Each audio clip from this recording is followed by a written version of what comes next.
damage, or that might have relied more on power shots than they are with their accuracy. We're going to see a lot of changes from a lot of these fighters coming in from different leagues. And I'm honestly all for it. Yeah, and I'm also wondering if we're going to see a combination of, or like a style per league, right? Like if one league favors a certain type of guard or a certain type of attack pattern, or if, you know, it's just really going to be fighter by fighter. Mouthpiece is in, seconds out. Okay, get ready. Let's go. All right, and we are on into round 2. Once again, we got Chicken from GFL versus Isaac from UFL. Break it up. Step back. 1 second, be right back. So I'm gonna let you take over this. All good.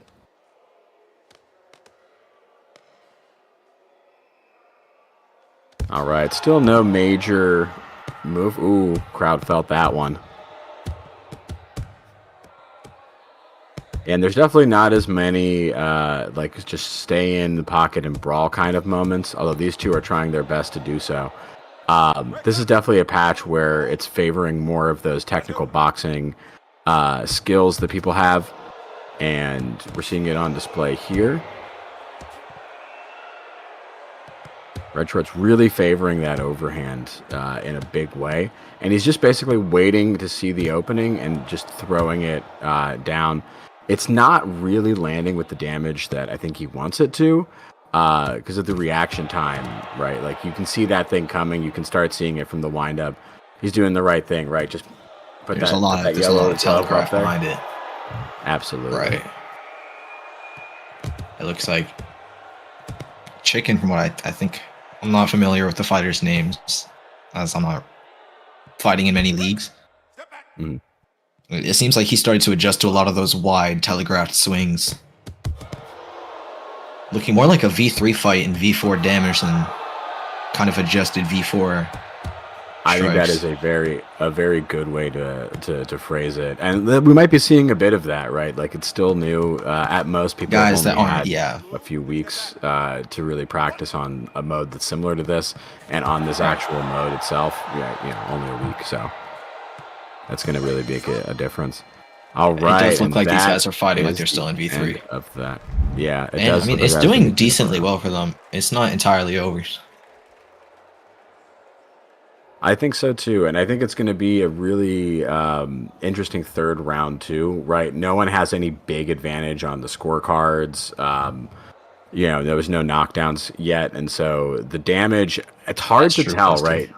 Especially if you're not used to the new patch, it's hard to know how much damage you're doing, right? Like, all we have to go off right now are sounds and those crowd reactions. Occasionally, if you hit a strong enough shot, the fighters will, pull out the ugly face. But because of the way that stuns have been changed, that is a lot rarer of an occurrence. And so you don't always have that, that face emotion to go off of. So it's going to be about really deciding whether you know that your punches were landing or whether you're wrong on that. What do you think, Bloob? I don't know. I don't really have any words. I think you I just want to let the fight play out. I think so far, I don't really have any words to these fighters. Yeah, I think so. Not a lot of defense going on there for the Red Shorts. Right. Kind of putting his hands out there to post, but mostly just relying on head movement and footwork to get out of range and get out of the shots. Good duck there on that one. But in terms of his attack patterns, it's pretty simple, right? He's really leaning towards that big overhand punch as his main weapon. Occasionally throwing in some brawling whenever he gets close enough. But it really looks like he's looking for a knockout shot, and like you said, that's a V3 move. Those knockout shots are much rarer here. You're really only going to get them, if you perfectly counter someone when they're walking in and you manage to hit them in just the right spot. Yeah. But considering they're both fighting like V3 fighters, that drastic head movement could get one of them caught by one of those massive swings. And while it isn't doing nearly as much damage as it might have done in V3, considering they are both taking V3 stances and power shots, it might land with all this drastic head movement. With the V4 changes, there's always a chance. No, this is true, and I think the thing to remember, right? It's not that knockdowns are impossible. It's different in how you get them, right? It's much easier to start blacking people out. Yeah, the approach is a lot different. Right, you want to just take like a few, like 5 good placed shots are more likely to get you a knockout than like just landing on a lucky haymaker. Yep.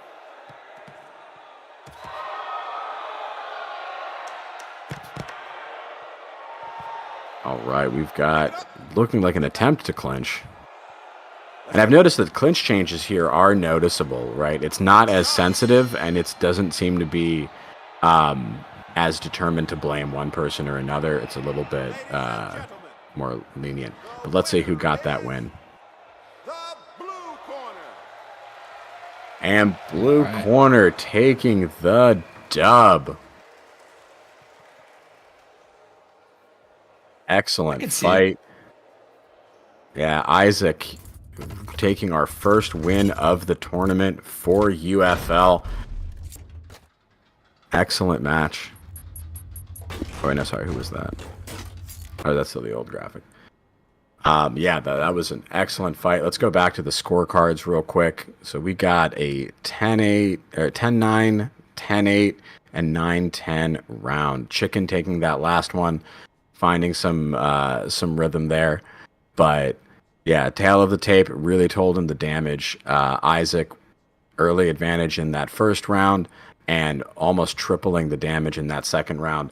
You know, even if his punch strategy was simple, that punch was throwing. He was throwing it frequently. You know, he was landing that overhead a couple times, and that's a big damage shot. So each of those you saw probably hits at least 30, if not more. Yeah, if nothing else, that chip damage built up, and it clearly built up enough to snowball into taking him to fight. Yeah, but Chicken though, no slouch himself. Taking it back to 600 into the third round, I think finally figuring out something that worked for him, but too little, too late. Too late, and that advantage build up was too much to overcome. But excellent match, and I'm excited to see where the rest of these fights go based on that first one.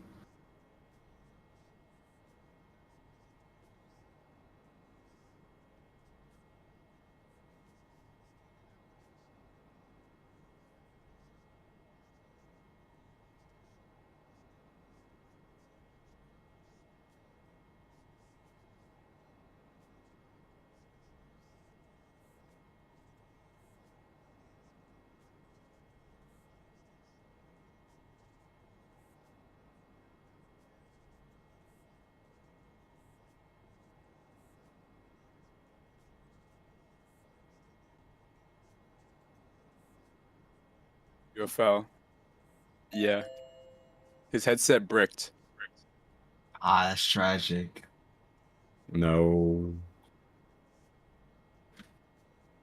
Dude, there's been so many like unfortunate events around this tournament. So many people have had like injuries or headset issues. And it's not even ducking. Like I've seen the pictures. People are trying to get taken out. I don't know if you remember what happened with Yogi. Damn near broke his pinky right before the tournament even started. Yeah, and that's not even what took him out. He had a back injury that he almost like made worse. Yeesh. But that just goes to show you how committed all these people are, and also like to show you kind of what this is not your grandpa's esports, right? There's physicality in these games. You're gonna get hurt if you don't play carefully, and it's not even from your opponent. Like you're gonna be the one to hurt yourself. You're gonna punch a wall or a table or pull something. So just gotta play careful and play smart. And stretch. Mm-hmm.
All right.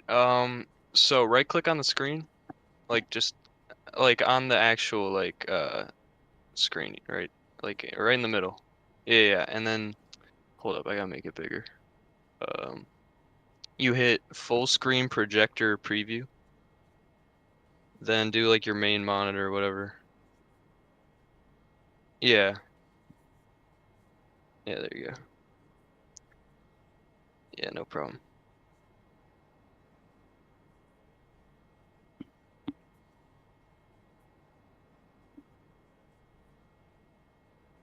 Oh, you got the spinning logo. That's sick.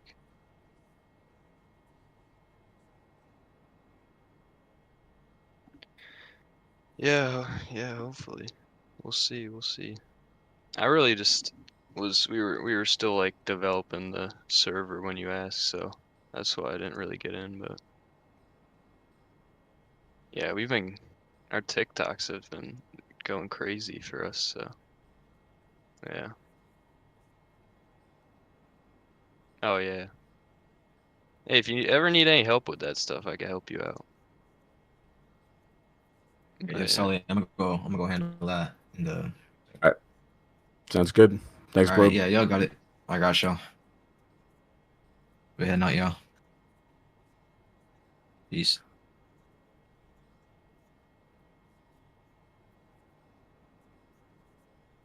What's up? For now, he might come back, but we wanted to stream it on stream the YouTube to our channel as well, just to have like more people aware of it. So he's going to do that, and then one of our other mods is a fighter. So once he has his match, I think we'll swap him out, and then he can come back.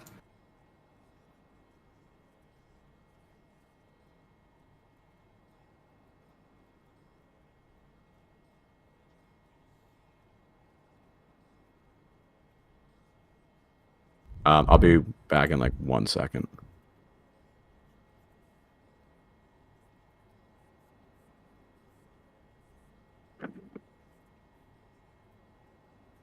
Yo, look. Yo, what's up? What's up?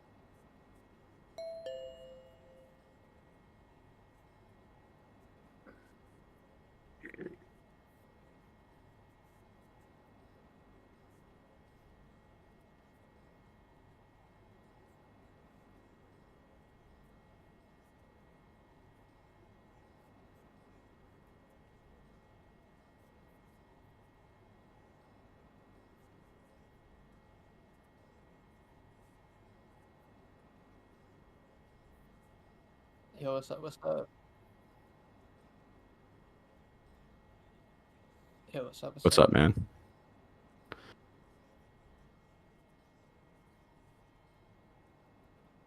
Who we got fighting for this card?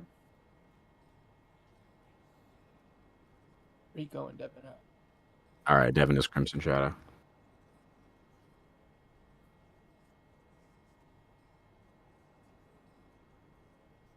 Rico red, Devin blue. Okay.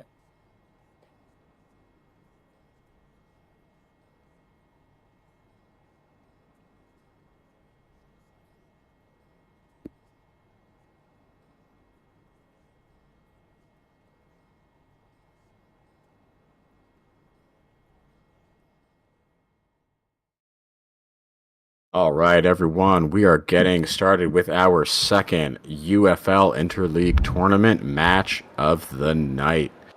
We got Devin versus Rico. Rico in the red corner, rocking the half white, half black trunks, representing GFL. Devin rocking the white with the black trim, representing WBO. So Kaprisky, you're up here with as my co-commentator. What do you anything you know about these fighters? These are both new fighters to me, although I think I've seen Rico at least once before.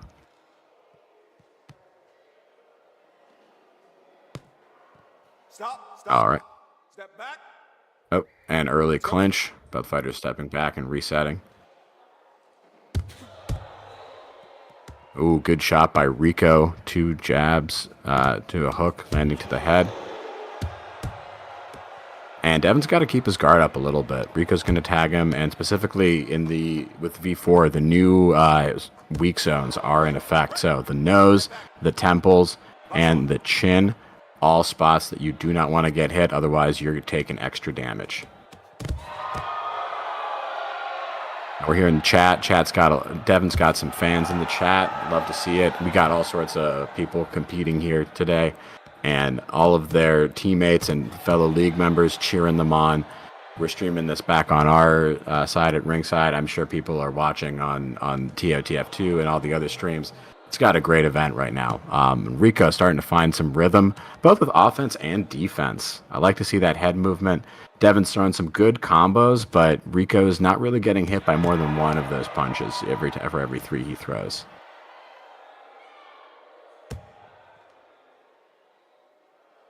Devin, though, I like his style. Aside from the guard, I like the way that he is using offense. He's taking angles, right? He's just trying to use some head movement there to weave in and get close. I feel like he could have capitalized a little bit more, but not to worry there.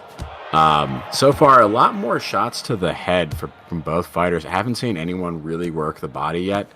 And especially in this patch, because of the way the weak spots are, the solar plexus and the liver are going to be the targets you want to hit. So they're on the liver's on the fighter's right side. And so that makes the right side a much more important target to defend, but also a much better target to attack. Because it's got that high reward. And so I wonder if Rico's going to go for the body this round, because Devin is a bit taller. He's leaning his head back, and it does seem to be working in terms of dodging the punches. I think so. I recommend to fighters frequently, right? Go for the body. It's such it's a bigger target, and it's so much harder to move it away. It's really, you can do a good block, but especially too with how the guard has changed a little bit. But I think that you're absolutely right. Rico, if you just start going to the body, I think it's going to get him the damage he needs to win the round on points or even get a KO. Yeah, for sure. And even if they don't land clean, at least it gets Devin thinking. That's the other thing too, right? Especially with this patch where the knockdowns aren't as frequent. It's little things that can start getting you an advantage, right? So you gotta, just making your opponent hesitate could be enough in some cases. And I think Devin was actually just rocked in that exchange, and he went for a clinch. Yeah, it's a smart strategy, right? You can tell the experience on display here. Everyone who's here has fought in so many of these matches, and they know all the different tricks, right?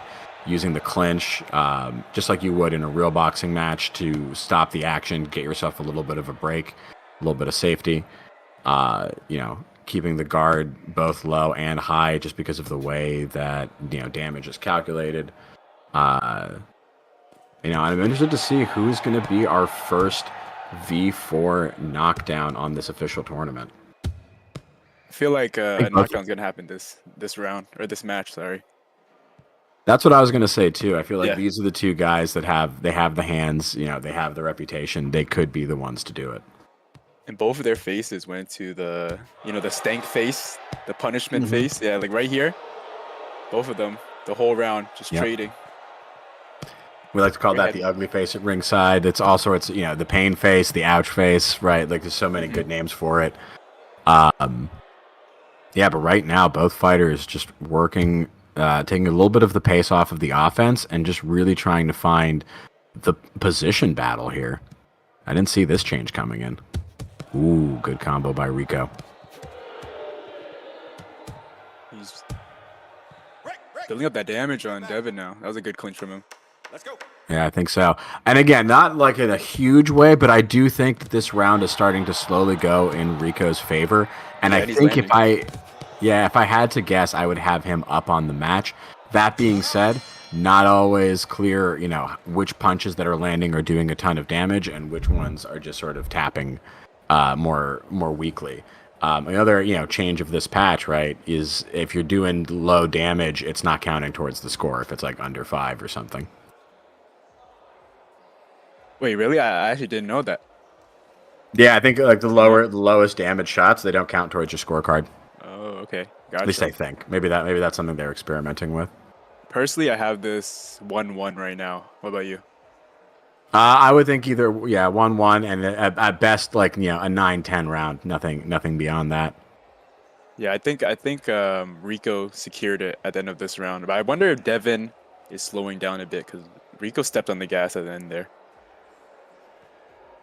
I think so, and that's going to be the other important point, right? These are slightly shorter rounds, but it's still an exhausting match. And I'm going to see if these fighters have the stamina, if they're going to gas out, or if they can keep going this whole time.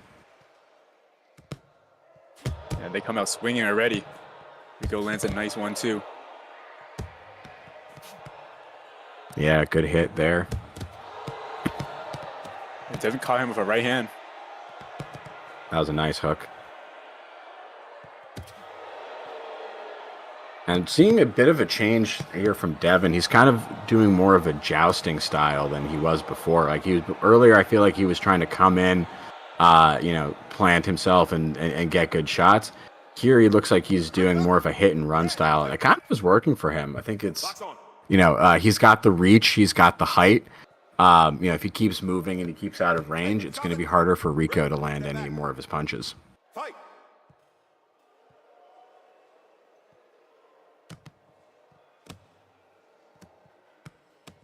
Rico looks like he's trying to smother Devin here. Yeah, Devin's just working around, trying to keep distance, trying to keep the angles. And if he's down those first 2 rounds, this is a dangerous strategy because I don't think he's done enough to like comfortably secure a win. Yeah. I would be very wary about taking my foot off of the gas too much. Oh, nice shot Ooh, from good Rico. shot. Nice response from Devin. Yeah, we got a slugfest right on the logo. And they're both Those seeing fighters gray. trying to pull the Max Holloway. Stop. Oh, a little Step back. interesting clinch. It looked like they were expecting that clinch earlier, but it wasn't. They just it didn't happen, and then it happened late. Ooh, good shot. I'm surprised that Rico's hitting so much of those wide looping hooks. They're fast, and he doesn't do them with a ton of telegraph, but there's so much distance that they're traveling. I feel like Devin should have the time to react, or at least to put up a quick hand by his head. Here All are the right, let's results. come here for the decision. The winner is the blue corner. Oh, I think And that was Devin. right? Devin taking Devin with the that win. match. It was close. And Yeah. just barely, 28-29. Razor thin margin for that. Let's look at some of those scores and the stats from that match and see what happened there. Oh, man. Yeah. All right. Yeah, Rico winning that first round. I think we both saw that coming. Second round, you're right, Devin came back. But it was very close, 400 to 500. And then in the end, I think Devin, adjusted one level further, and Rico either tired out or just didn't have an answer to that style change. But man, 100 points different, 1 point on the damage difference, 1 point on the scorecard, no knockdowns. This has been a great tournament so far, with every fight coming down to a close nail biter. Yeah, that was real close. The second round looked so close because I do think Devin had the first half of the second round, but the second half of the second round, Rico kind of had it. So I really did not know who won that second round. No, like you saw, it was like 100 damage. Literally, Yeah. like three good punches was the difference in that round. That was a good fight. That was a great That was a fight. great fight. So do you have any favorite to win this tournament? It's one singular person. All the ringside fighters. So honestly, I'm feeling this is just to support my mod team and my fighters, but I think Tyrone might actually be a sneaky favorite. This man's been practicing on V4, and he's one of the few fighters I hear who's like, okay, I think this patch is unlocking me, and like I'm getting even stronger. So I've That's never where I seen him got my fight money. before. Well, what's his style? Is he more of a combination puncher? he's got a really interesting style. There's a few videos for him on ringside. He's got kind of like an almost MMA like Dustin Poirier kind of guard. He likes to put the elbow up. And he otherwise mixes it up really well. But not enough about Tyrone. Let's get back to this fight because we've got Cube versus Jester. Wow, look at that height difference. Okay, get ready. About 8 inches. Let's go. Yeah, you got a whole head on him. But let's see who Cube this in the red. benefits. Yeah, Cube representing IVBF. Rocking the all red outfit. Jester rocking the black and green, repping UFL. And so we've already seen a couple UFL fighters today. They've all been doing pretty well so far. So it's exciting to see, some early favorites in the tournaments. And I can't wait to just see what every league has to show. I'm curious on Cube's approach here. I heard that he uses a long guard more, but for a taller fighter, I wonder if he's going to go with a long guard still. Yeah, I agree with you. That's going to be a little bit dangerous. And you can kind of see it there, right? He keeps his guard a little bit farther in front of his face. And it's good for the straights, especially now with the rigid guard and blocking jabs if you can parry it a little bit. But I have the same concern you do, right? I think if Jester just throws long hooks or looping jabs, he's going to have an easy time getting around it and landing free shots to the head. Yeah, and he caught him with a left hook right there, just as you said. Exactly. That's called good commentating. But yeah, no, Jester, I think, is feeling pretty comfortable. He's definitely respecting Cube's power, right? He's, when he's throwing shots, he's getting out. He's not just sticking around. And he's being defensively responsible, right? He also kind of has a little bit of a long guard himself, but I've noticed it's switching up. He switches to peekaboo. Sometimes he'll do more of a Philly shell. Sometimes it looks almost like an MMA guard. And I personally am a fan of that, right? I think you should always try to have multiple tricks in your bag. Jack of all trades, master of none, oftentimes better than master of one. Yeah, I agree about having different tricks in your bag. You never know when you got to pull out something new, right? You can make the big difference. And we like to say a lot of times, right? It's not elos that make fights, it's styles. And that's why it's so important to have different bags of tricks. Because if you have one style that's just not working against somebody, it doesn't matter. All the skill or trying harder was not going to make it work. You just got to shift your strategy. Jester fought that round. I'd say pretty safe, the smart strategy. But Cube did catch him at the end, I noticed. I wonder what the damage is looking like that round. For sure. I don't think I saw, and again, we're a little bit far away with the camera, so it's hard to see what the facial expressions look like. But I didn't see any major, moments that made me think that someone was stunned or even too close to getting blacked out. Okay, ready? All right. We're going to continue this David versus Goliath battle. Adjustment rounds taking place. And both fighters showing a slightly different approach. They're a little bit more, I feel cautious to cross the void, to get into each other's space. And they're slowly working into each other's distance as opposed to just trying to go in and out.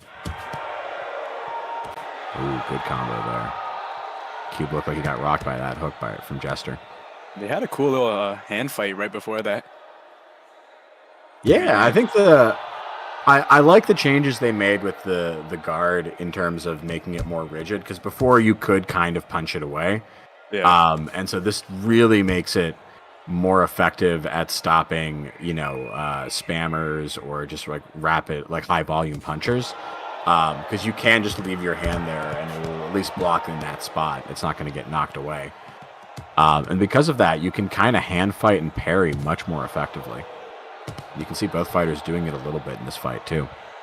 I think Cube got flashed. Yeah, he's seeing a bit of gray, but he gets a nice response back on Jester. Yeah, he's so what's your Jester? Ooh, sorry. Yeah. Cube. No, I think that was the right moment to pay attention to that. I was going to say, what's your personal philosophy on what to do after getting stunned? Should you follow up? Should you back out? Ooh! It's down! That's the first knockdown of the night! First knockdown of the night of this tournament, and a V4 is not easy to do it on. Jester showing that he has got the skills to put Cube on the canvas. And honestly, Let's see how he responds. Cube is doing great too, considering the reach and height disadvantage. But Jester caught him there. Yeah, I think so. I'm wondering if Cube was a little bit overconfident from that earlier exchange that he had. It was a really good moment earlier in the round that he landed a couple really clean shots on Jester, but Jester just being calm, backed out, reset, and then found a great counter shot to put him down. Yeah, and the thing about that height and reach advantage is Cube needs to do a lot more things perfect than Jester. So Jester has a lot of, how do I say this, like, a lot of opportunities if Cube makes a mistake, right? And I think Jester just found the angle there where Cube was lingering a bit longer, and he just put him down. So if you're Cube right now, what do you do, right? How do you come back from that? Because you're definitely down on the scorecards. Okay, my approach, if I was him, well, this is what I do when I fight Jester. I try to use a high guard. I find the high guard's quite strong, and I would just step on the gas, honestly. Just try to get inside and throw body shots. I think that's the right call. Like we were saying earlier, right? The body shot's a very effective punch, and especially here because they have weak points, and you actually can get a true knockdown from the body, although it is harder to do. Big shot from Jester. Yeah, I think he's starting to feel more comfortable now. As he should, too. He's up on the scorecard. He's got a little bit of buffer. And in this patch, as hard as knockdowns are to get, outright one-hit KOs are almost non-existent. I've yet to see one. And so he just has to stay responsible. And I think he'll be okay this match. Cube, though, catching him really well as he's exiting. I think it's just a little bit of a sloppy exit by Jester, right? He has his hands down and just didn't trust that Cube could hit him in that range. And Cube found a few shots to the head that landed really well. We have about 50 seconds left in this round. I believe Jester is up because of the knockdown. Let's see what Cube can do.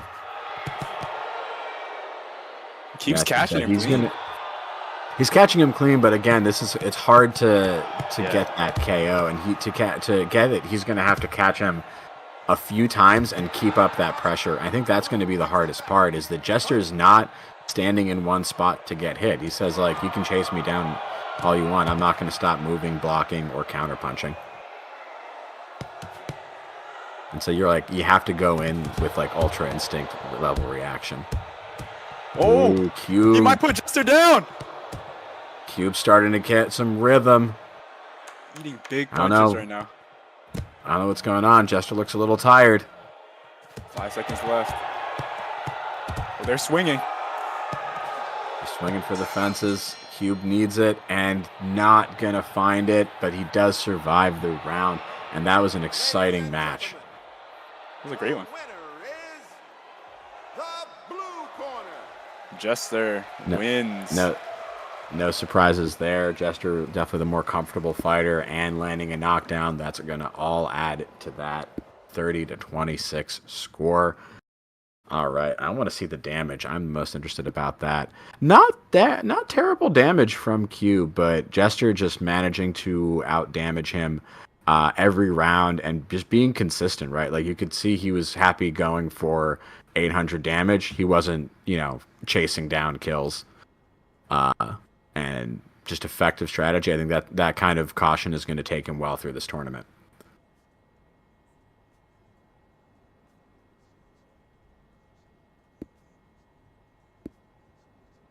Yo, UFL, what do you want to do in terms of replacing Tyborg?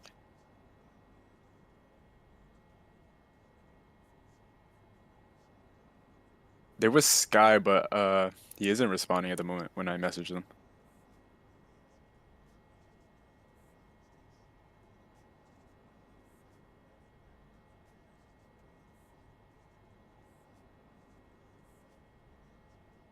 Yeah, I'm fine with whatever.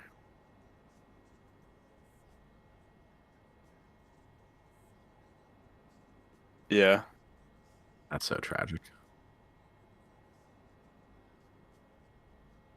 Oh, yes. That's our first ringside fighter, too.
Yep.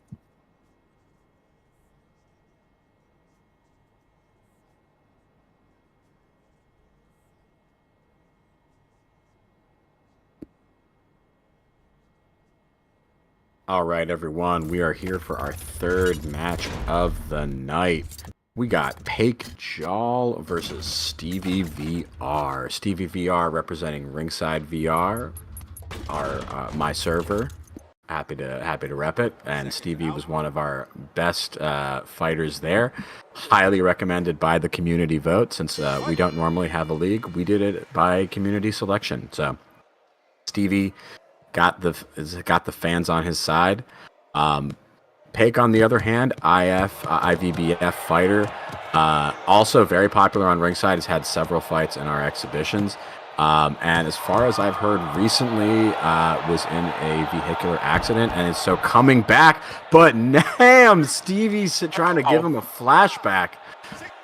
Early knockdown and getting him right out of the ring. Crazy. Pake already goes down in the first 30 seconds of round 1.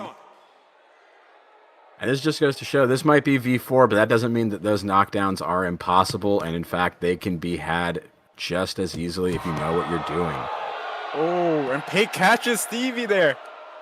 Yeah, that was a good counter shot by Pake. I found that like Pake, and again, I don't know how he's going to be after his injury, but I think Pake has two styles. He's an excellent counter puncher, and he likes to throw in some taunting to kind of bait that with like an attitude style. Yeah. But he's always ready to try to throw that counter punch. And then he's got this sort of brawler style that you saw for a little bit there, where he's willing to stand in the pocket with you, and he just has these really powerful shots that come from not like the weirdest angles, but enough angles that keeps you guessing and having to move your guard.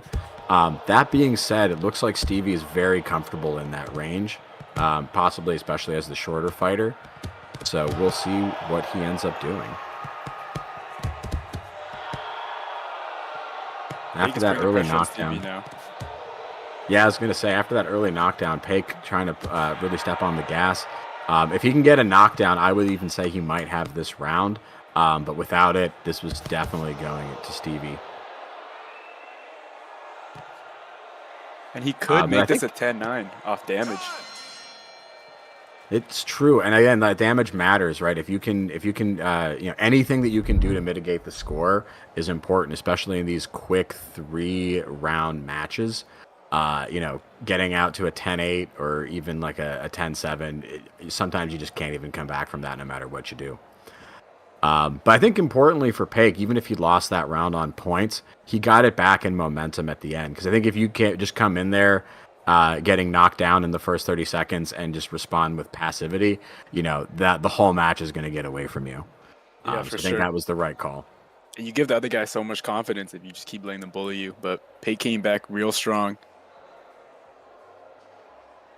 Definitely.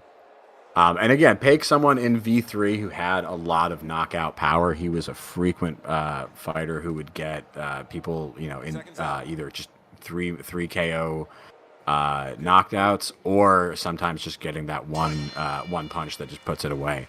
So I think that is definitely going to be taken out of his arsenal, but I am still confident in his ability to land those big shots, both in terms of getting a lot of damage on the scorecard, but also trying to get that, you know, I think he's still capable of landing that knockdown.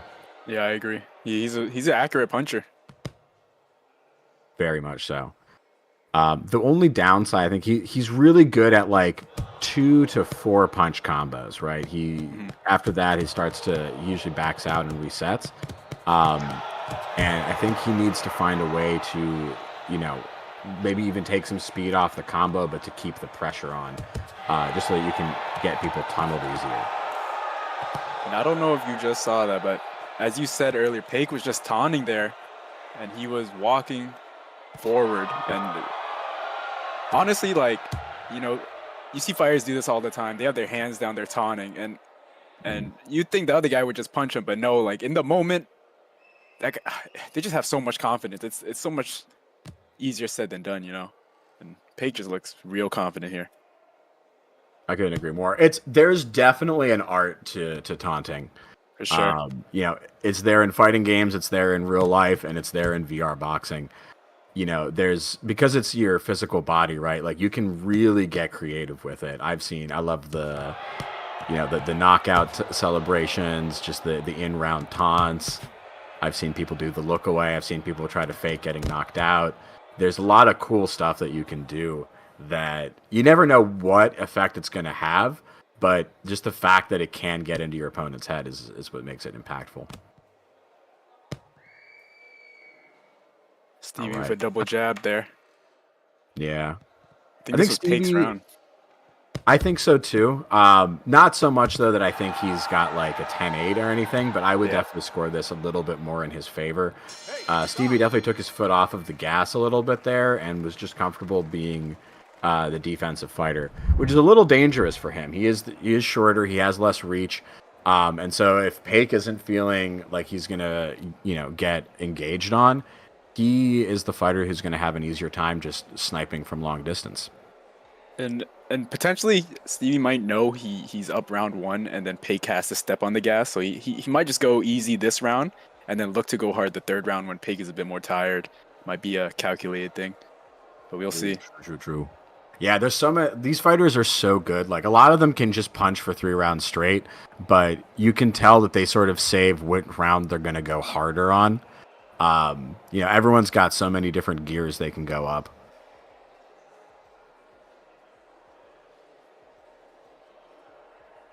All right. Oh, also for UFL, if we can get Blue back in here. Okay, get ready. Oh, actually, I can have that power. All right. Hey, sorry about that. I'm back. All good. Welcome back, Bloob. We are here with an exciting match so far. Stevie VR versus Paik Jaw. And we are in the round 3. Round 1 probably going in Stevie's favor due to a knockout. Round 2 brawling. pretty close, but I would say slight edge to Paik. So I think Stevie's up ahead on the scorecard right now, but it's all going to come down to who can make the best out of this round.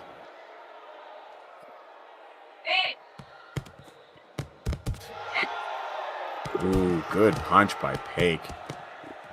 Right hand that keeps landing for Paik, but Stevie's putting the paws on him.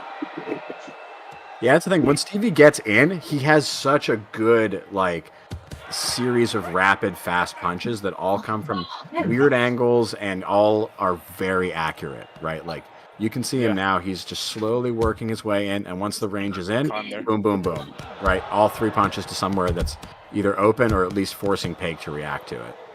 That hand and he's speed. very... Yeah, the hand speed, and he's quick about it too. Like his head movement is there, so like while he's punching, he's hard to counter punch, and he doesn't stay in for too long. And every fight has been so good. Like it just gets better and better. Absolutely. This has been an exciting tournament. Every single match. This one's a super close one as well. I really don't know who's winning. I think Stevie so far with the knockdown taking that early advantage. I think he still has it considering how even I think the scorecards are looking right now. His I body think with shots are that adding up for him. knockdown. Could be. It I think does look like he's. it does I look was like gonna he's say, it could be gassing a little too. bit. Oh, Yeah, sorry. I can see that. I was going to say, he's been a little bit more active in round 3. I don't know if that's because Pake's also gassed. But I would say that round 3, Stevie's been the one doing most of the work. Like right now, like he's doing a good job piecing up Pake in the corner. He had him on the ropes. I think Stevie won that round. I think so too. Secured it. Lean burst right there. And Stevie. Stevie taking it for ringside. Fire. Let's go. Hell yeah. Ooh, it was a 10-8. Yeah, I want to look at this. Very interesting. Very interesting. I want to see the damage most of all. Oh, yeah, Very tied.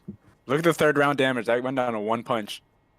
Yeah, literally 20 damage between all 3 rounds, keeping it separated. Third round, especially, I think Stevie, if he hadn't gone for those rapid punch combos, he would not have won round 3, and we might have been seeing a draw.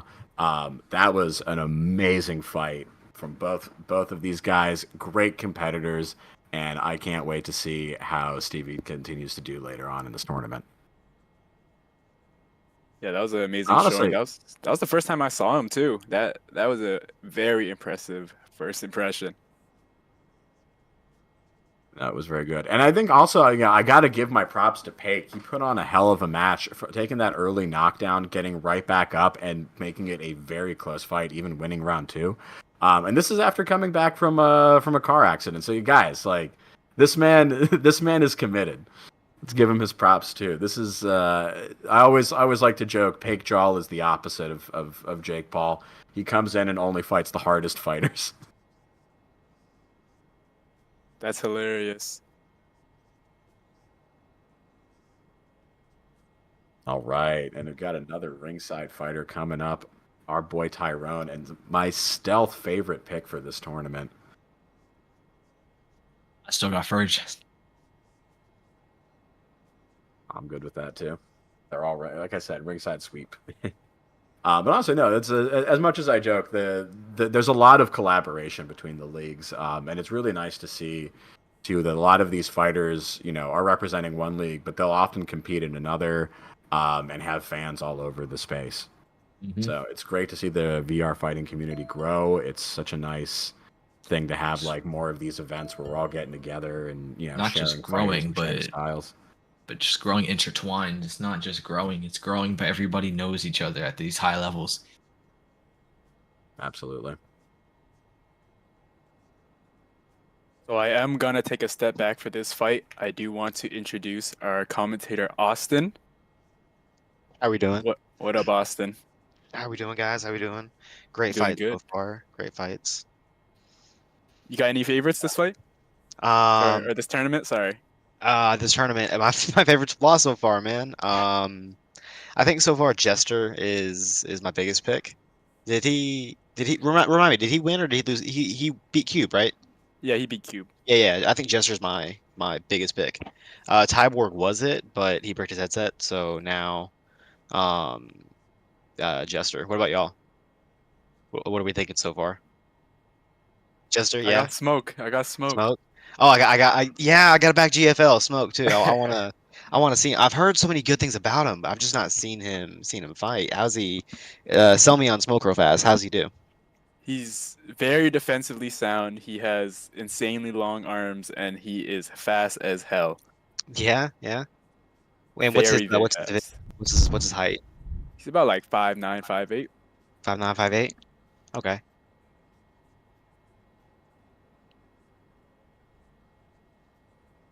Austin.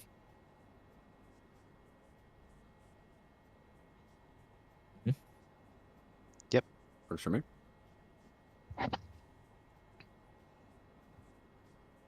So yeah, if you want me to step out from commentating for a match or two, just let me know. I'm so used to just riding into the flow and just going all night.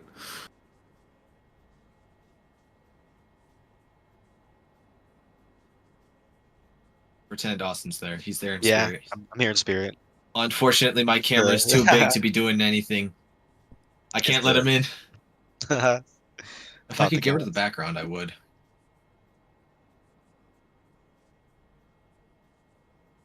So what are our thoughts going in, Snow and Tyrone? Tyrone sweep. Tyrone I'm all the way. coping. Tyrone sweep? Yeah. I'm coping a little bit, but I got faith in him. Okay. Okay. So blue corner is going to be Tyrone. Red will be right. That's No? actually in the Oh, reverse. vice versa. No, Yeah, Tyrone is in the red corner. Got smoking Gotcha. him in the blue. Gotcha. All right, so isn't it XL on the blue? Or wait, is it XL? Wait, did they switch out Yeah. the? Oh, they switched out the fighters. All right, Tyrone in the red corner and rocking the red. So good to have that and rocking that ringside look. I love it. Landing a stun immediately. Tyrone taking the offensive here.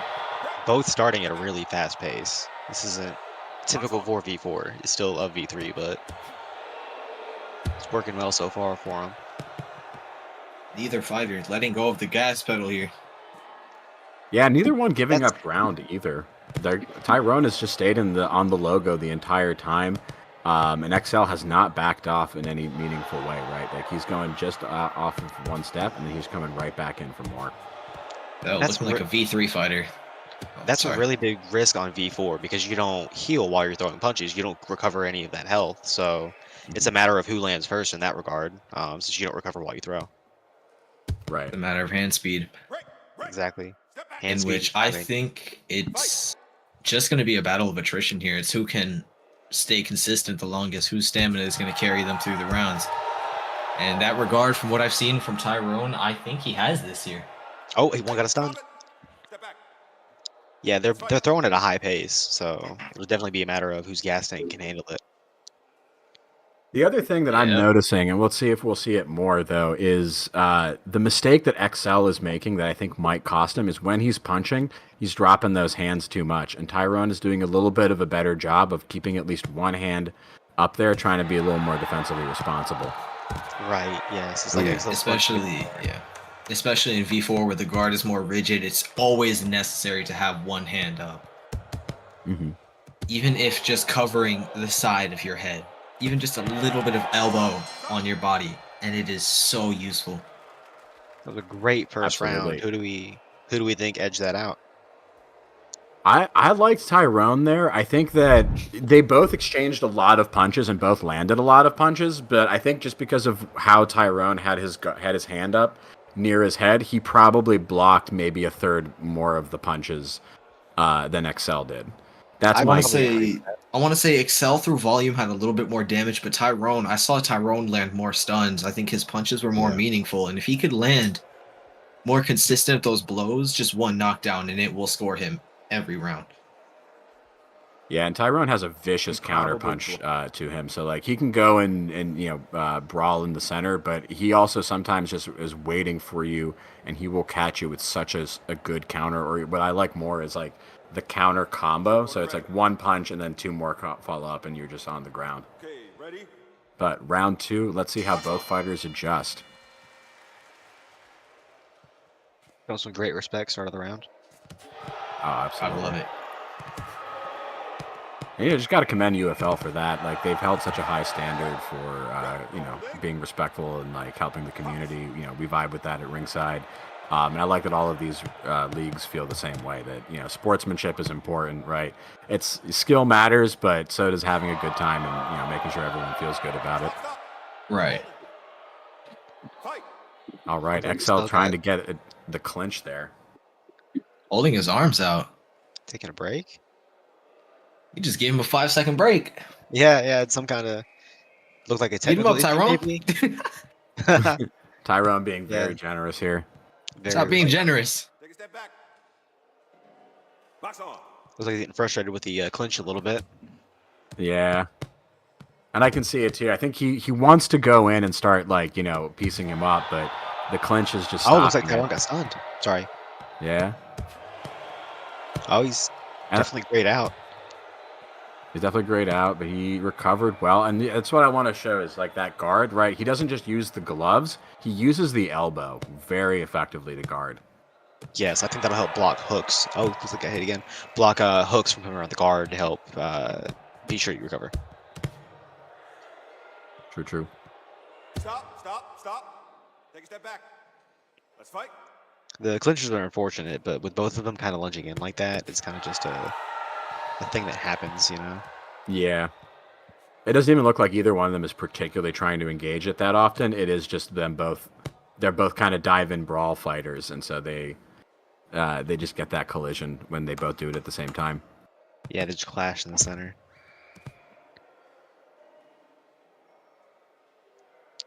And I don't know who's got the advantage in this round. Maybe XL, maybe Tyrone, but it's just hard to tell who's landing more of the significant shots. Like I know Tyrone's got a couple in there, but XL definitely stunned him earlier in that round and had a good combo going for a while where he had a couple seconds of good aggression. Yeah. Sorry, Very, very close round. I think I barely give it to Excel, but with the way the V4 calculates damage, it's really hard to know for sure. What were you on about saying, Bloop? Like Solly said, I think Tyrone landed more significant strikes, but that again, Excel just landed more volume, less significant strikes, less accumulative damage, but just overall volume. He has more punches in this round, and I'm curious to see if by the end of the scorecards we're going to see that high damage, like low quality, but high quantity, or low quantity but high quality. I want to see which one takes over here. Let's go. Yeah, it's going to be really about how, like, where he can get that damage in. And 3 rounds of hugs. These two are good buds. Oh, they tried to kiss. Showing a lot I don't know if y'all saw no. that. Yeah. It looked like Excel went in for a smooch there. Real good. Tyrone said, no, let's do that after the fight. Yeah, that's... Oh, We're here to- okay, we're here to sorry. stand.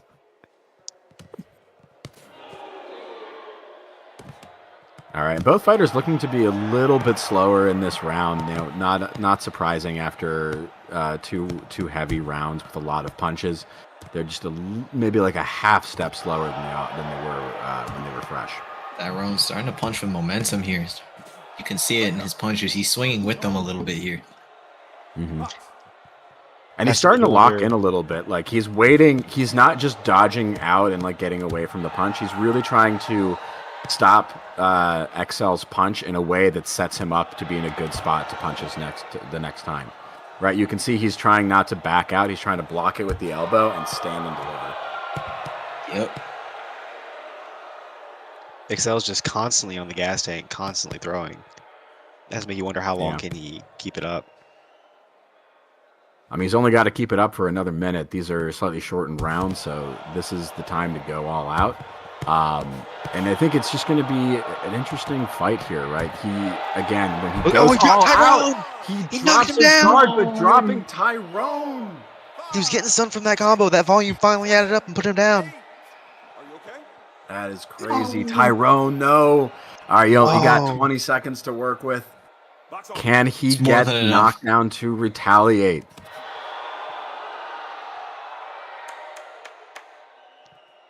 Last 10 seconds of the fight. That might have just won him the fight there. That's definitely 2 points. Yep, that's done. That's a draw or a win. Now this might be a draw, right? Because Tyrone did have some good punches in those first 2 rounds. I really do think that Excel took that there. Oh, he got it. Yeah, Excel with that knockdown, he got it. See those scorecards. Good fight. Oh wow, he had it the whole time. Clean sweep. The whole time? Seriously? So it seems the story of V4 is volume over quality, like you were saying. That is true. That has been a massive complaint of the community with this update. I honestly prefer it. I think it's a little bit more realistic to boxing. I think that they need a little bit of refinement for. There are some shots that land that I think should do more damage than they do. It's a hard line to meet, of course, but I still overall think it's a big step in the right direction. Right. And that was a great fight. Great showing by Excel. Yeah, absolutely. And again, just a solid fight, really close the entire time. Tyrone, I think, doing good in terms of his shots, just not really there with the damage. Either he needed to be, more aggressive, um, or to just throw more volume. It didn't work out for him. But I loved watching his fight, loved watching his guard, and tons of credit to XL. Tyrone was my sleeper pick for the tournament, so massive respect there. Absolutely great fight.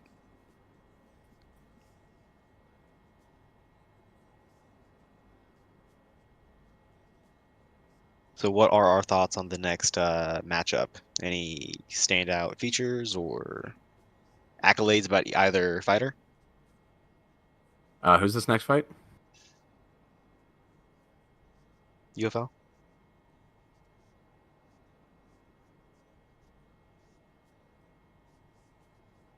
All right. I'm actually not familiar with either of these fighters, and I've seen a lot of VR fights, so this is always exciting every time I get to watch two people I haven't seen go yet.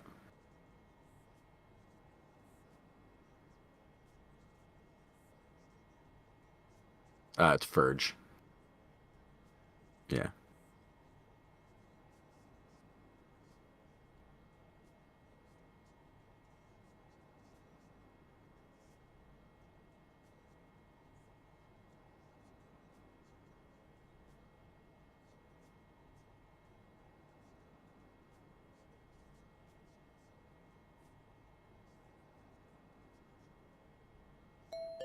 Overall, though, what are our thoughts on the tournament so far? It's been a good one, right? Like you could, Yeah. there's no fight that I've watched that's like, wow, these two people shouldn't even be in the ring together, right? Like everything has been pretty close and pretty interesting, which I think speaks to the high quality of fighters from all of the leagues and just like the dedication. And this patch came out like a week ago. How much all of these people have like put in to just practice and get better at it. Yeah, I can at least speak from the perspective of GFL. We've been practicing with it for about 2 weeks now. Right after it came out, they were talking about there was this debate if they wanted to swap or not, and ultimately they decided to swap to prepare for when this update would drop. So Okay. it's great to see the That's preparation. been a smart. It's been So a y'all smart did move. like official swaps instead of having. Okay. Yeah, yeah. It was a Yeah, debate, maybe we should and have done that.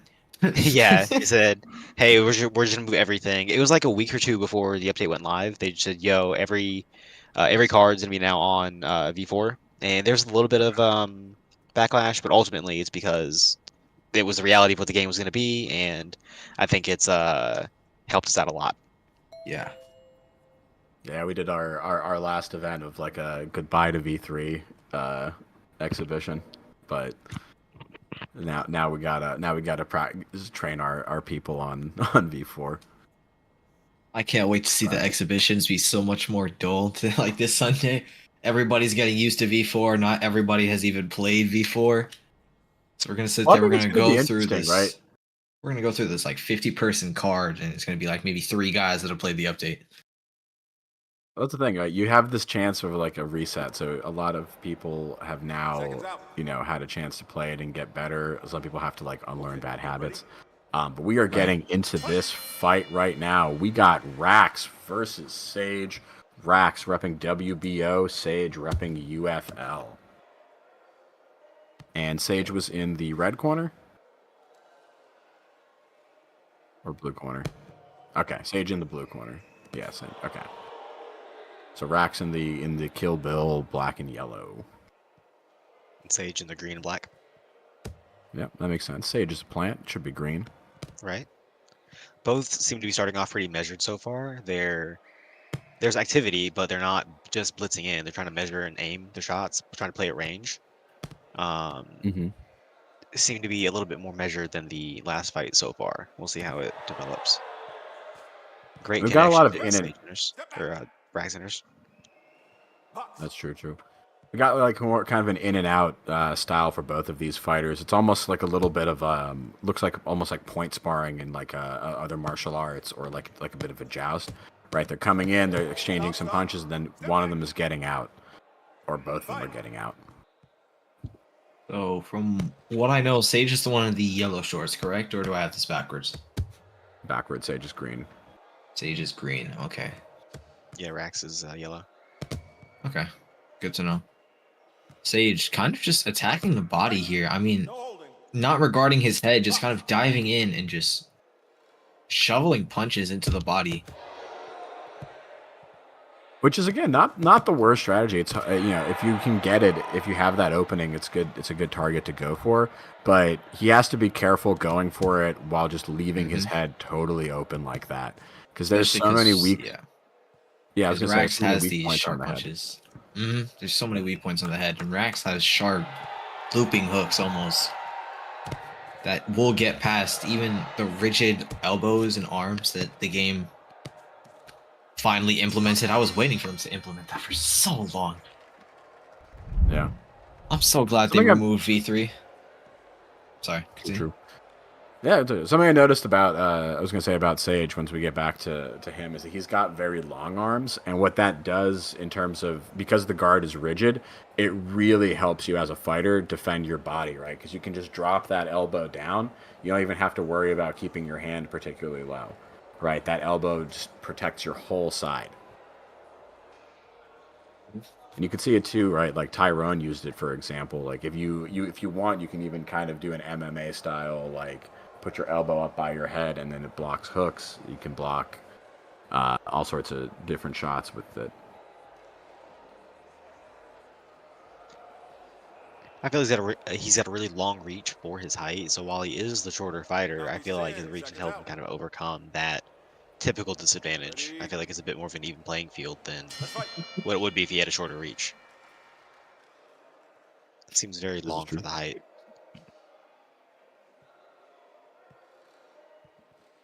All right, Sage starting out with some movement, trying to find an opening and getting caught with a quick 1-2. Or sorry, Rax getting caught with a quick 1-2. Yo, if there are any mods in the chat, if y'all could just monitor that.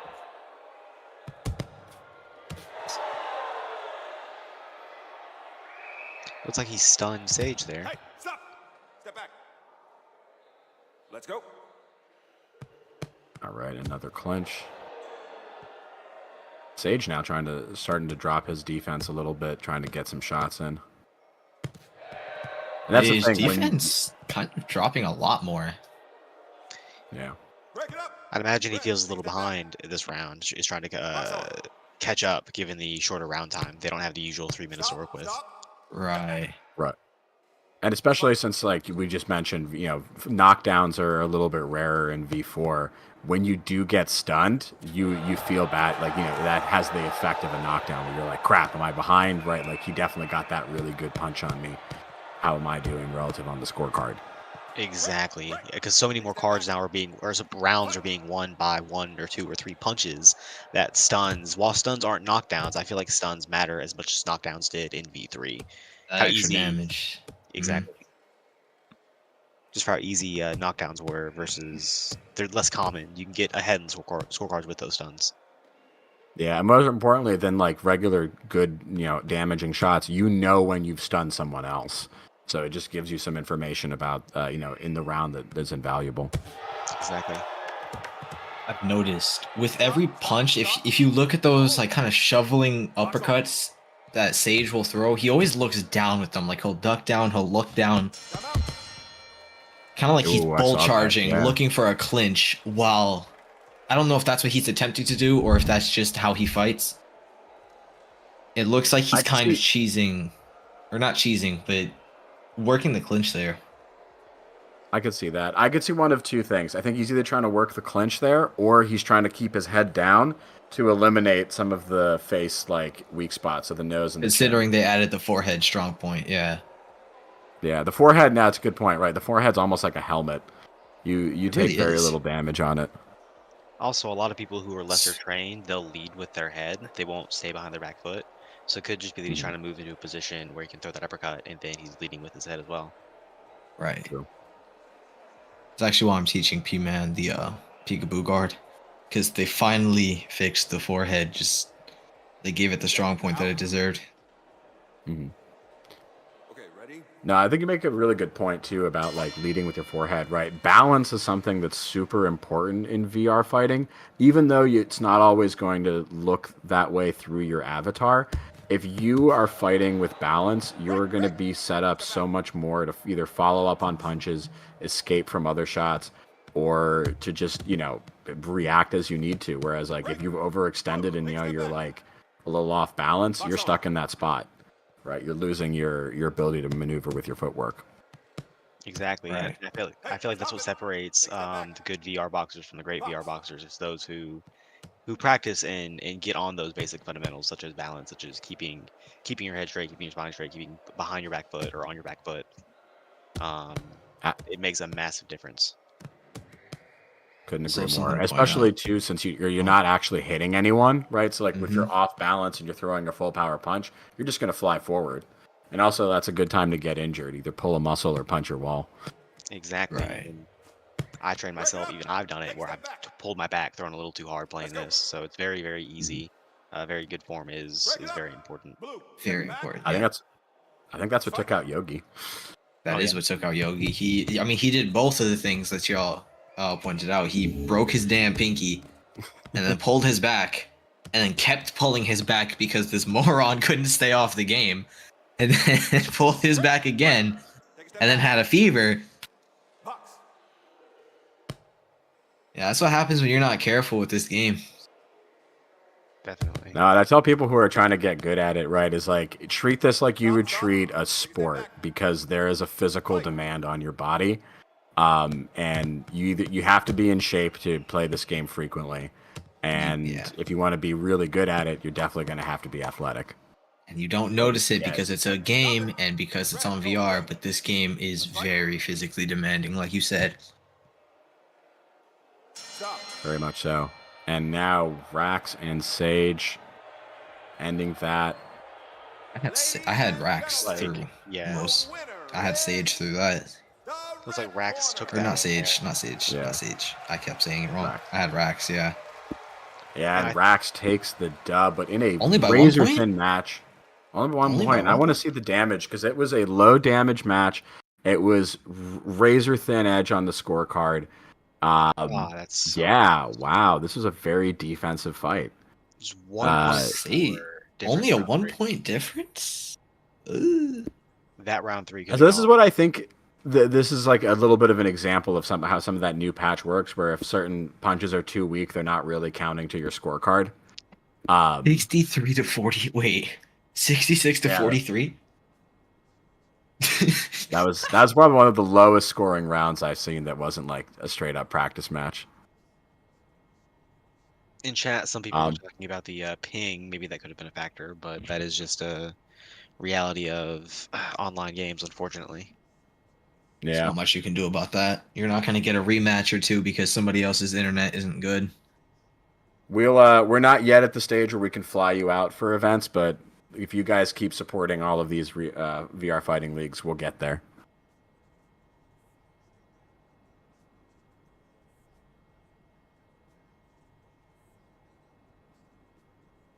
So if I'm not mistaken, up next is Furge and Smoke.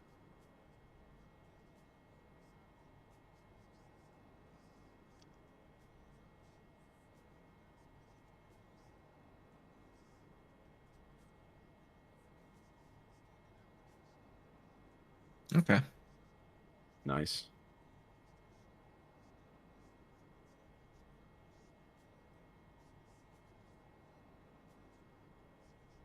Yo, Sully, if you could just check DMs. Oh, sure thing.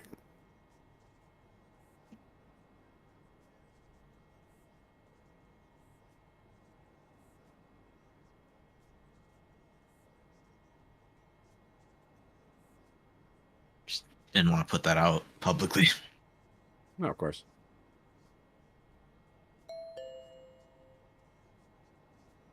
Right. It's been a while since I've seen Furge fight live. I'm I've excited for missed this one. Furge for a while. Last time I saw him, he was beating Cam. I'm waiting for him to come back and put on a show for us tonight.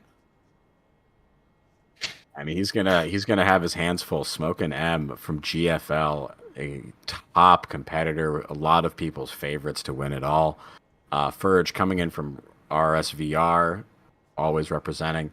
Has a history, has fought, kind of famous for fighting Killer Cam and getting one of his few defeats on, one of Cam's few defeats. And took a little bit of a break, but came back recently. He's been practicing V4, loves it, and this should be exciting to see. I think this might even be fight of the night. Secretly hoping. I'm thrilled to see it. I've heard nothing but good things about Smoke being in GFL. I can't wait to see how he does under V4.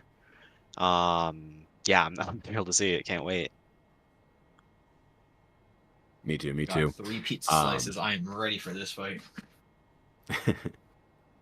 That's right. Everyone, get the popcorn, get your food ready. This is our last fight of the night of day 1 of this tournament. We're going to be coming back tomorrow with day 2.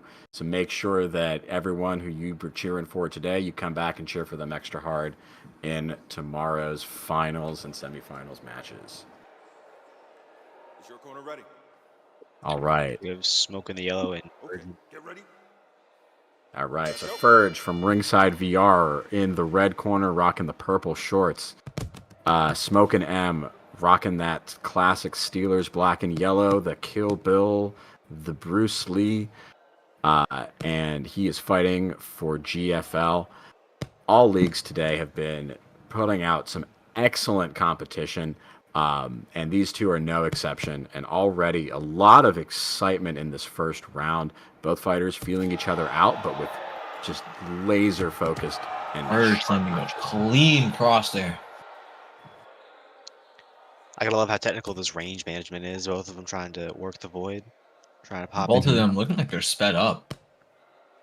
Yeah, extremely fast fighters. It looks like a sped up fight. It is insane.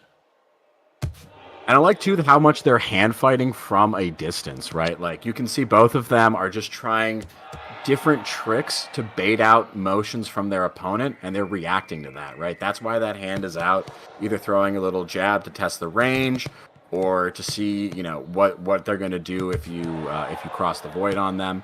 The volume is there, too, but it's been with, there's just so much intention. This feels like our highest boxing IQ fight so far. I have to It's agree. more, yeah. It's more visible with. Oh, I'm sorry. No, you go ahead. Go ahead. It's more visible with Ferg. You can see the kind of feints coming in, whether it be a cross or a jab. You can see him pump faking it, seeing if he can get a reaction on Smoking him. That's true. And what's interesting is both of these fighters have kind of a similar style, right? Or at least they're using a lot of the same tricks. You can see Smoking M does that pump fake you can see their styles are still unique, but they're very similar, right? They both are trying to wait for their opponent to decide what to do. They both throw very fast punches. They're both very defensively responsible, right? I don't think I've seen a single moment where I've seen both fighters standing still, let alone one fighter standing still. Yeah, both of them are always moving, trying to keep off the center line. And anytime they are in danger, anytime a punch comes their way, they're moving and then firing back. They're both trying to match blow for blow. That was a hard round to score, honestly. I couldn't agree more. I have no idea who came out on top of that, but all I know is the winners are the fans, because we are watching one hell of a boxing match. Absolutely. You guys got any guesses to who took that round? I got a little bit of bias because I'm GFL, but I saw Smoke land a couple of solid shots, but it's really hard to know. I feel the same way about Ferg. Oh yeah, like I said, I want to say Ferg took that round purely because he's ringside. Yeah, but it's so close. It's hard to really say for sure, So Right. Yeah, I think that one honestly came down. It's going to be a 10-9 round, and it's going to have come down to who got an extra 20, 30 points of damage. I think we're definitely within 100 points of damage for round 1. That's going to be my guess. But round 2, both fighters now have felt each other out a little bit, and the adjustments are coming in. Ferg looking like he's being a little bit more aggressive this time, and kind of going for single shots and then backing out. good combo there and very well defended by Ferge. Smoking him, though, bringing the smoke for sure. And every time that he gets in range and like those hands are there, they do not stop flying. Like if he can hit you with a punch, he's going to hit you with that. He's going to throw it at least. Before you can even react. Mm-hmm. You have to be impressed with the speed they're both still throwing at. They're halfway through round 2. Not getting away. Oh, I think we're going to see this all 3 rounds. I don't think we're going to see either of these two slowing down. Nor should they. This has been excellent technical boxing. But yeah, like I was saying for Smoking M, right? It's such a good strategy to just have those fast combos, right? Like you can tell he's not even thinking like punch 1, punch 2. He's just thinking like throw combo A, throw combo B. And the whole sequence just happens like as a reflex almost. Right. And it's so hard to fight against, right? Because you react to the little reads that other people give you and the tells that they give off. But when you practice polishing your combo as a combo, it's just such a fluid motion, right? You maybe can read the first punch, but you don't know where the other two are going to go. Right, like you said, he doesn't think in individual motions. When he goes in, even if it's just one punch, there's always something to follow up behind it. Whether it be movement, whether it be another punch. There's a couple of more good connections. The slight difference in their style, I think, is when Smoke throws, he's not completely loading up on everything. He's just trying to get the connection. He's not trying to throw as hard as he can. Whereas Verge, I don't think he's throwing as hard as he can, but he definitely plants more. He definitely, in a traditional way, loads up with a bit more of a pivot.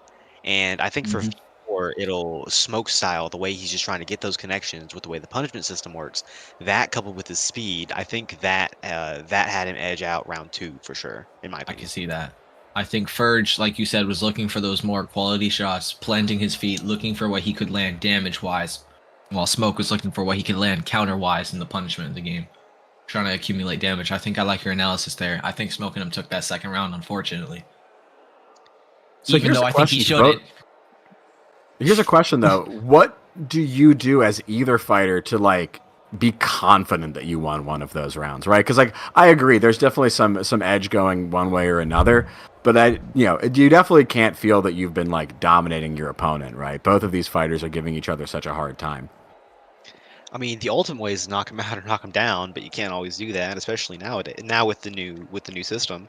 So I think experience will help people know where they sit once they know how much damage correlates to crowds out and that kind of stuff. But it really is hard to know now. Yeah. Right.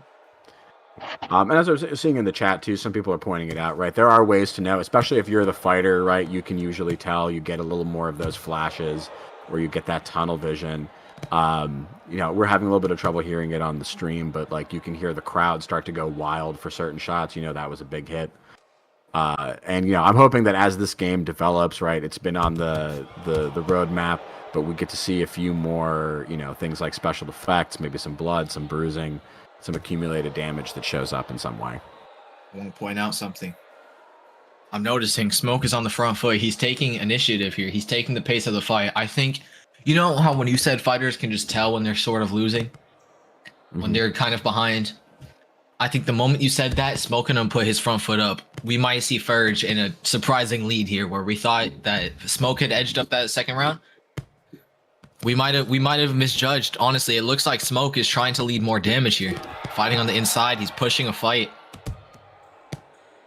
So it could be. It could also just be, trying to make sure that he wins hard out on the scorecard. Trying to ensure the win. Maybe I'm overthinking. Yeah, you don't want to leave it up to the judges. Yeah, because round 2 may or may not have been definitive. Round 1 was definitely as close as could be, so this could still be anyone's fight. Right. And definitely one of, just in all of VR boxing, one of the most interesting, like, technical, defensive, and high boxing IQ fights I've seen, right? Not a lot of knockdowns, but just as much excitement. So much just sharp, fast punching and great decision-making happening at split seconds. And it's crazy to think that, like, the decisions they're making, even within, and again, it looks like they have good ping, but, like, just a few seconds of delay, or a few milliseconds of delay. Ooh, a little spin move by Ferge. I don't think that was intentional. No, it is. I'm not sure. Oh, it absolutely is. It's another close. All right, Ladies and gentlemen, Smoke took that the apparently. winner Get it? is the blue corner. And Smoke coming out on top in that close match. I'm thinking, yeah, 10-9 each time. Oh, Interesting. Yeah, first round was close, but not as close as we thought. That being said, right, you can tell by the numbers, the defense was on point for both fighters, but Smoke and M just landing more shots and more significant damage over the course of that round. And I think that's where those combos were really coming in handy, right? Like I was saying, he was throwing 3 punches and some of them were getting blocked, but like because he's always throwing multiple punches each of those exchanges, I think he's just getting, the advantage every time they cross the void with each other. yeah. Verge didn't have the volume to keep up with that damage output. I just gotta point out the difference in damage too, because I've seen Smoke fight and the damage output that he has before, and not a knock on him, just a point of the difference in the damage system. It's so much different now in how it's calculated. I think we've touched up on this earlier on in the event, but I really think we are going to see a shakeup in the coming times for who these top ranked fighters are going to be with this new damage system. Mm-hmm. I think so.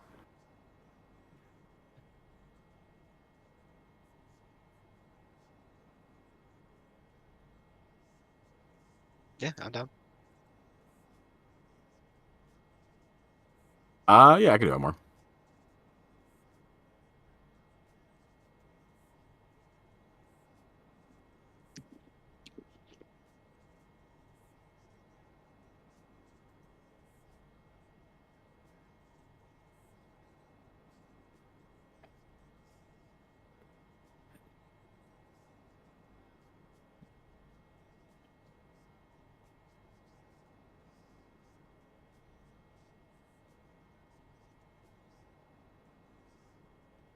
Tyborg Cam is still sleeping.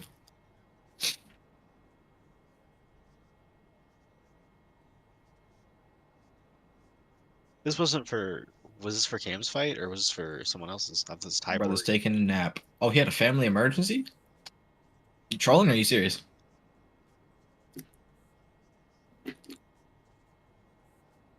Okay, that's different. That makes more sense. So no game tonight, or? I mean, family emergency takes precedence over a VR game. Yeah, of course. All right.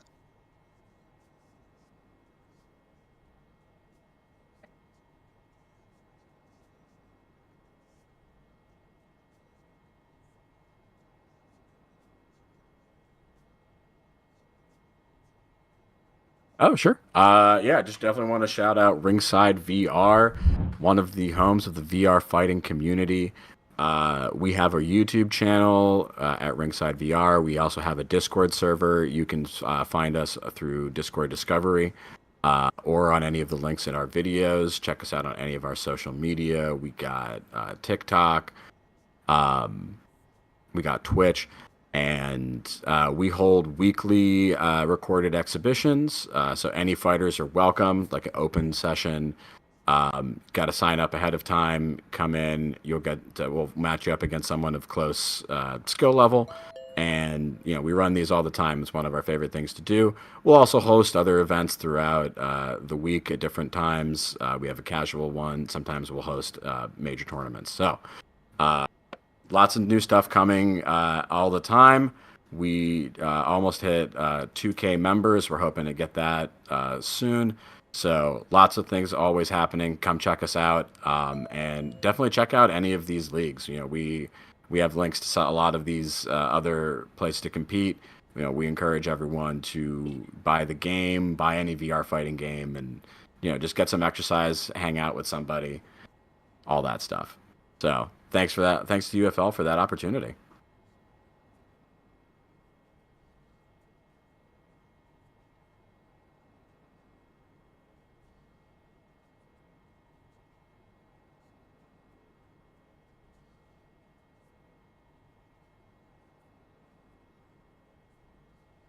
Yeah.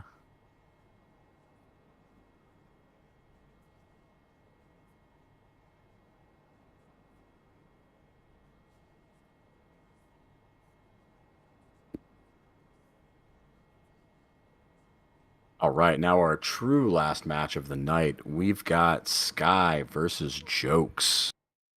Sky repping the Thrill of the Fight 2 official Discord server, stepping in last minute to replace Tyborg. Jokes representing WBO. Get ready. And just All verify right, and then Jokes in the pink shorts and Sky's in the green. Yeah, Jokes in the pink shorts with the white trim. Guy is in the green.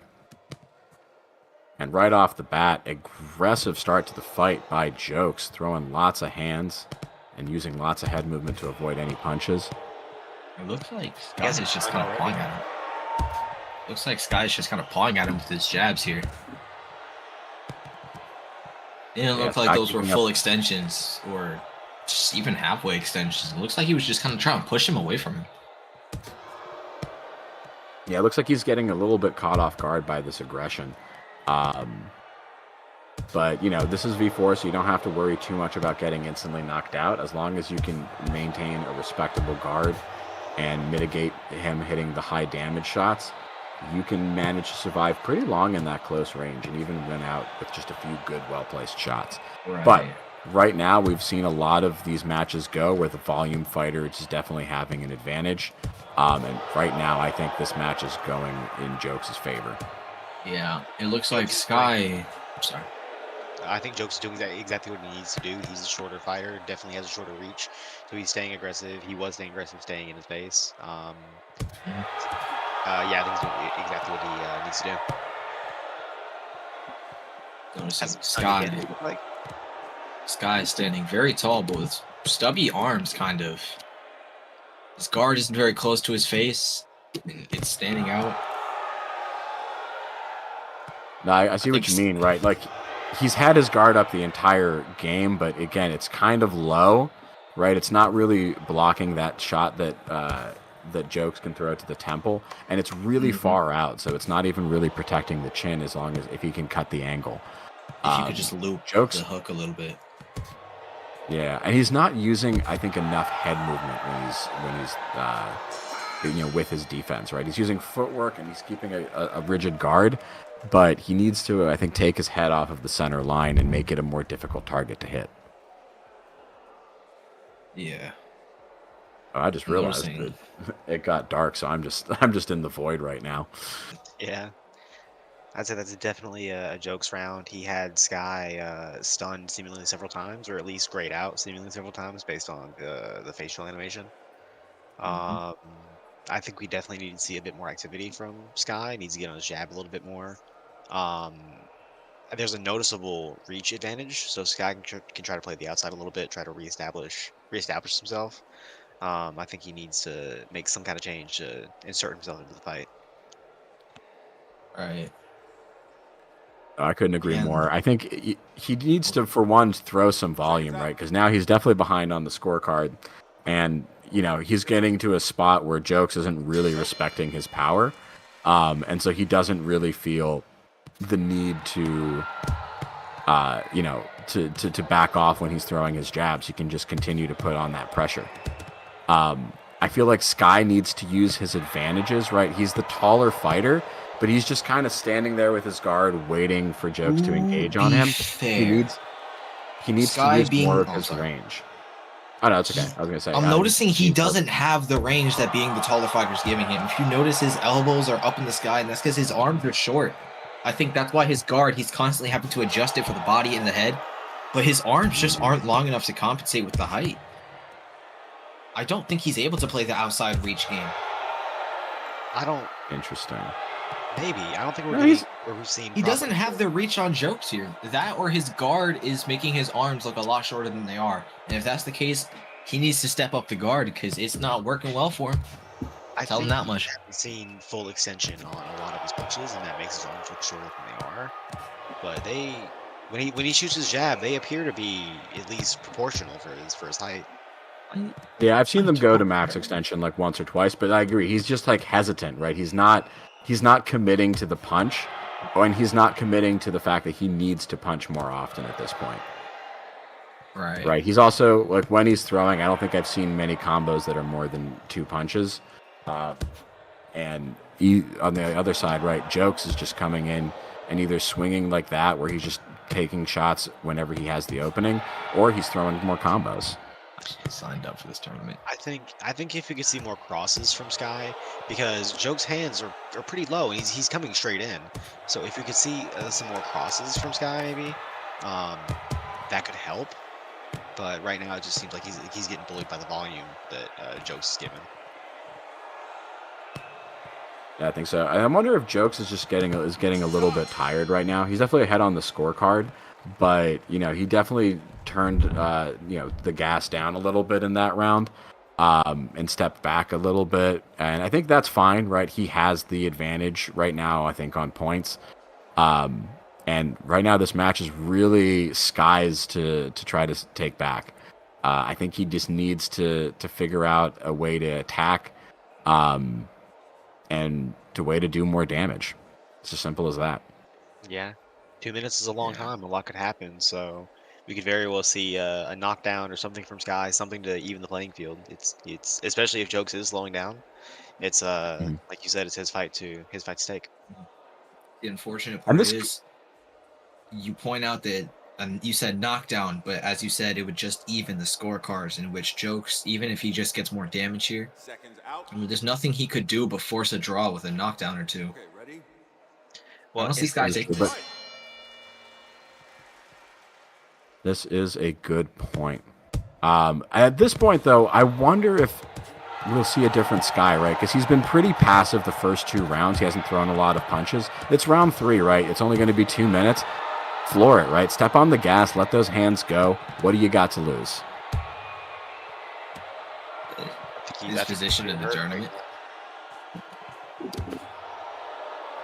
Yeah, but I think at this point he's already behind on the scorecards, right? Like, he just has to, like, if I were in Sky's position, this is the round where you kind of go open goalie mode and you just take your best shots whenever you can.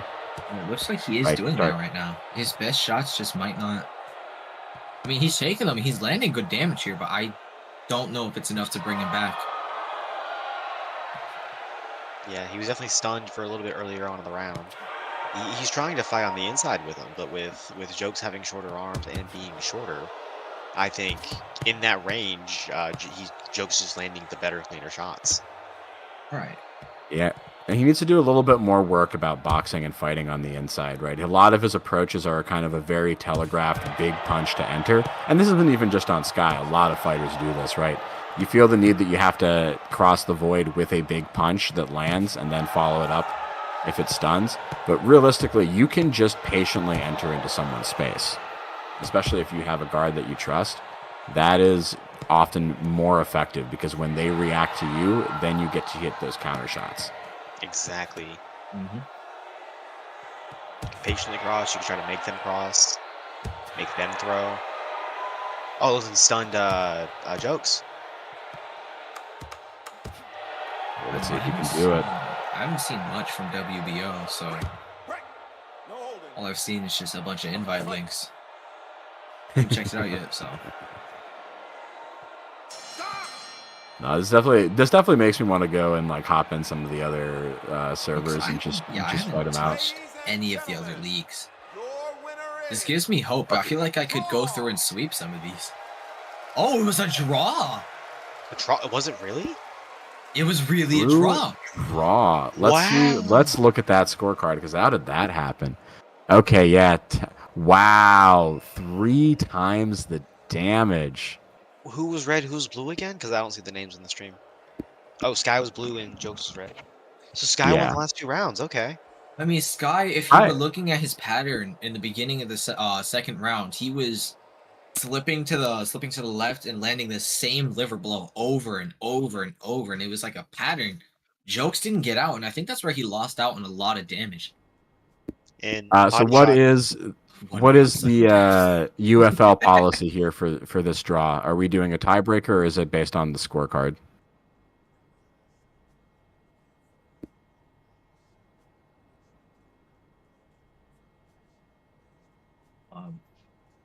The chat is saying 1 round sudden death, and honestly, I think that is a hilarious and amazing idea. Let's do it. Let's just do sudden death. We should. Why Hell don't we yeah. One round, 2 minutes. Why don't we do a longer timer to be sure someone either gets knocked down We're or about to see they some score? No, virtual because CTE. you're not likely to get a Seriously, draw in one round. You're not Yeah, like it's yeah, not no. going to be a 10-10. It's going to be 10-9 one way or the other. You can't get a draw in one round. It's impossible to get a draw in one round. Yeah, Yeah. fair enough. Somebody has to win, no matter what.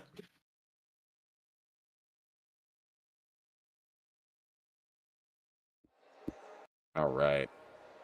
Sudden death, everyone. We got Sky versus Jokes, who just tied it up. Sky won the last 2 rounds, 2 and 3. Jokes won round 1 with so much damage that it gave him a 10-8 score. So now we have to settle this. Well, this has to make you wonder if Sky won the last 2 rounds. This He did not. sudden death round. Yeah, he did. Was it Oh, not? wait, was it not? It was was Sky Jokes that was in the 10-8. blue corner. Yeah, it was Jokes 10-8 the Yeah. first round, Sky 10-9 the next 2. So this 4th round might favor Sky if he was doing better at the latter half of the fight. Yeah, and so it's really what's interesting too is because it's sudden death, right? You got to see the scorecard, and so Sky now knows that what he was doing in those 2 rounds was working, right? Exactly. Same thing going for Jokes. He knows that round 1 was his effective round. If he can recreate that, he'll be fine. But he's in kind of a tough spot because those last 2 rounds, he didn't really have it. I think he gassed himself out pretty quickly. I think Both so. fighters going for massive power shots like this was V3, but they're not looking for those calculated blows here. Both are likely And I tired. almost wonder Both are if- expecting this round. Yeah, I almost wonder if they wouldn't be better off by, instead of going for power shots, just picking 2 or 3 medium power shots that you know are more likely to land, and they're not going to gas you out to throw. I think, yeah, they need to play not for a knockdown, but to play for point gathering here, because that's all you really can do in a sudden death. Exactly. I think that's the name of the game for V4, really, is you want to just chain as many consecutive punches as you can, even if there's like a block or something interrupting them, right? Like within 1 to 2 seconds of your last punch, really realistically within 1 second of your last punch, you want to have already thrown and landed another one. Yeah, and I Yeah, think 1 that's second why, may seem like again, a short time. a lot of people are complaining about the volume and spamming of this patch. A lot of people are complaining about it. Blue, no holding. What I've noticed too, right? It's not just spam, because you can't just throw your hands anywhere and hope to win. You have to still be accurate. And so if you can throw a lot of volume, but in a controlled way where like your target is your hand-eye coordination's good, that I think is a genuine skill and a good strategy. The blue corner. So Sky took it. All right, Oh. Sky taking it in the final round, just like we thought, a 10-9 round, and just like rounds 2 and 3, close, but just as a slight edge to Sky. Had the solid strategy, and dang, what a truly close set of fights we've had tonight, and I think appropriate to end on a tiebreaker. Yeah, what a way to cap it off with a sudden death round after a draw.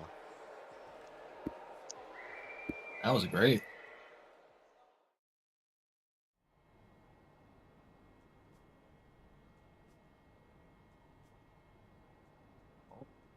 So much for a clean sweep. Yeah, at least we didn't get swept. Stevie's still in there for ringside. Hey, it's Stevie. I think we only have GFL And I as one think of our people now. looking at the list of fighters, I think he's got it, honestly. I mean, Let's there's hope. a few problems, but the rest of them. I'll just go down the list. Just want to read it to you guys, but it's pretty exciting. We got Isaac from UFL versus Tyborg, throw up the fight. Sky from throw up the fight. Devin from WBO versus Stevie VR, RSVR. Then the last 2 we got XL from IVBF versus Rax WBO, and then lastly we got Jester from the UFL versus Smoke from GFL. I'm really excited about this match right here, but Mm-hmm. Yeah, I think it'll be fireworks. I can't wait. yeah. But yeah, it's gonna be at the same time, guys. Thank you for coming out. Please go check out the league's channel on this server, and then go look up all of our servers and come join RSVR, IVBF, WBO, UFL, and GFL. But yeah, that should be it. All right. thank you guys for having us. This is Solly signing out for Ringside. Thanks again to everyone for coming out tonight. We always do this for y'all. We do it for the fighters. We do it for the fans. And it's always a great time. Peace. Peace. See you guys Thank you for tomorrow having at- me, and thank you, everybody. Sir. Alright, 6 see ya. p.m. Eastern tomorrow. Yeah.